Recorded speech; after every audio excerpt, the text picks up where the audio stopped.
अस्सलामुअलैकुम व्यूवर्स, उम्मीद है आप सब खैरियत से होंगे। तो जो हमारा प्लेलिस्ट चला उसी को ही कंटिन्यू करता हुआ है। आज जो हमारा अभी टॉपिक है वो क्या है, डेटा स्ट्रक्चर्स। तो उससे पहले रिसेंटली जो हमने किया वो उसके बारे में कुछ डिस्कस कर लेते हैं। तो हमारा ये प्लेलिस्ट स्टार्ट है। तो इसमें सबसे पहले हमने फाउंडेशनल कॉन्सेप्ट्स को डिस्कस किया। उसके बाद हमने बेसिक सी प्लस प्लस को डिस्कस किया। और फिर उसके बाद हमने कंट्रोल स्ट्रक्चर से रिलेटेड जितने भी क्वेश्चंस थे वो देखे। देन हमने फंक्शंस को पढ़ा कि किस तरह से जो है वो वाई वाई से पूछा जा सकता है फंक्शन से। आज जो हमारा है टॉपिक वो है डाटा स्ट्रक्चर्स। तो मज़ीद हमने जो आउटलाइन के सेक्शंस क्रिएट किए हैं वो देन हमने उनको डिवाइड किया हुआ है और अगली जो वीडियोस हैं उनमें वो कवर किए जाएंगे। तो अगर आपने वो लेक्चर्स देखने हैं तो अभी सब्सक्राइब कर लें एंड देन आइकन को भी प्रेस कर लीजिएगा ताकि आप तक वीडियो सबसे पहले पहुंचे। तो चलिए जी फर्स्ट क्वेश्चन की तरफ जाते हैं। तो क्वेश्चन में पूछा गया है कि what is array in C plus plus. तो सी प्लस प्लस में बेसिकली एरे है क्या। एक्सप्लेन इस डिक्लेरेशन एंड इनिशियलाइजेशन। तो सिंपली जिस तरह हमने पीछे लेक्चर्स में पढ़ा कि किसी भी वेरिएबल को डिक्लेयर कैसे कराया जा सकता है कि उसको उसका नेम दे दें। डिक्लेरेशन में हम नेम देते हैं एंड देन इनिशियलाइजेशन में हम उसको वैल्यू देते हैं। तो एरे क्या है, collection of elements of same type.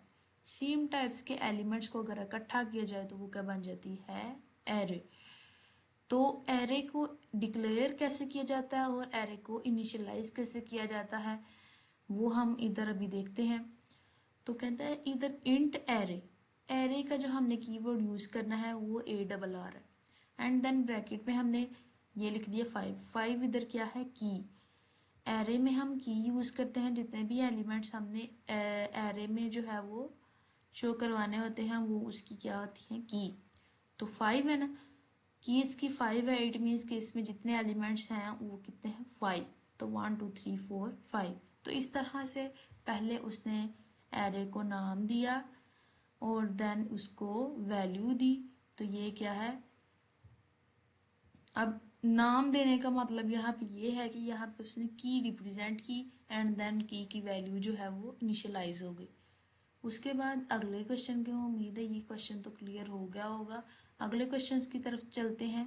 Describe pointer arithmetics. अब देखिए वो आपसे ये पूछ सकता है कि पॉइंटर अरिथमेटिक्स क्या है। तो पॉइंटर अरिथमेटिक्स में बेसिकली हम बात करते हैं ऑपरेशंस की जो हम पॉइंटर पे अप्लाई करते हैं वो क्या है, इंक्रीमेंट डिक्रीमेंट। अब इंक्रीमेंट डिक्रीमेंट में क्या होता है कि लाइक सपोज टू भी अगर हमने एक वैल्यू एंटर करनी है ना, तो हमने आई एक वेरिएबल लिया हुआ है। तो आई में इस तरह से आगे 2 प्लस लगा के इंक्रीमेंट्स को शो करेंगे एंड देन इसको माइनस लगा देंगे तो देन ये डिक्रीमेंट बन जाएगा। अब प्री और पोस्ट डिक्रीमेंट और इंक्रीमेंट भी हैं। अगर तो ये प्लस प्लस जो है वो आई से पहले आ जाते, इधर इस जगह पे आ जाते, तो ये प्री इंक्रीमेंट था। और अगर अब बाद में है तो ये क्या है, पोस्ट इंक्रीमेंट। इसी तरह डिक्रीमेंट में अगर ये माइनस माइनस इस जगह पे आ जाए तो यहाँ पे ये प्री इंक्रीमेंट होगा एंड देन अब बाद में है तो ये क्या है, पोस्ट इंक्रीमेंट। यहाँ तक उम्मीद है आपको बात समझ आ गई होगी। तो नेक्स्ट क्वेश्चंस की तरफ बढ़ते हैं। Explain dynamic memory allocation using new and delete.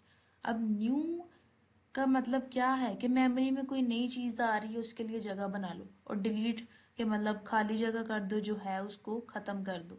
तो सिंपली ये मैंने आपके समझने के लिए साइड पे लिख भी दिया है कि something side for specific purpose, कि जगह बनाना किसी नए काम के लिए। एंड देन डिलीट का मतलब क्या है, खाली जगह करना किसी चीज़ को डिलीट करके। उसके बाद हमारा क्वेश्चन है difference between structure and union. इसकी एग्जांपल बिल्कुल ऐसे है कि जिस तरह एक कंपनी है और जिसमें डिफरेंट किस्म के एम्प्लॉयज़ आते हैं और काम करते हैं। अब वो जो स्ट्रक्चर बना रहे हैं वो क्या है, स्ट्रक्चर। यूनियन क्या है, लाइक एक फैमिली है तो उसके ग्रैंडफादर से लेके देन चाइल्ड तक, ये क्या है, यूनियन है। उम्मीद है आपको समझ आ गई होगी।